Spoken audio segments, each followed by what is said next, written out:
সালামু আলাইকুম রহমতুল্লাহ। একটু ধৈর্য ধরে এই ভিডিওটি একটু শুনেন। আমরা এই বাংলাদেশকে বিজিবিও কায়দাও চালাতে চাই না, তালেবানিও কায়দাও আমরা চালাতে চাই না। বাংলাদেশটা হবে সবার। এবার আমাদের তারেক মনোয়ার সাহেবের বক্তব্যটা শুনেন। তালেবান জামাত ইসলামের আরেকটা ভার্সন এটা। ওদের নেতা আল্লামা মওদুদী আমাদের দেশের টুন্ডা হুজুররা চিনল না ওনাকে, আজে বাজে কথা বলে, ঠিক না বেটি? আচ্ছা, এবার আসেন, একজন হচ্ছে ছাত্র শিবিরের ডাকসু বিপি, আরেকজন হচ্ছে তারেক মনোয়ার সাহেব। উনি কিন্তু জামাতের অনেক বড় একজন নেতা।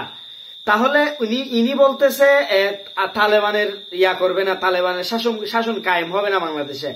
আর তারেক মনোয়ার সাহেব বলতেছেন তালেবান জামাত ইসলামের আরেকটা ভার্সন। তো এই একই দলের দুই পক্ষের যে কথাটা, একই দলের যে দুইজনের কথাটা মানে পরিপূর্ণ একটা সাংঘর্ষিক একটা বিষয় না।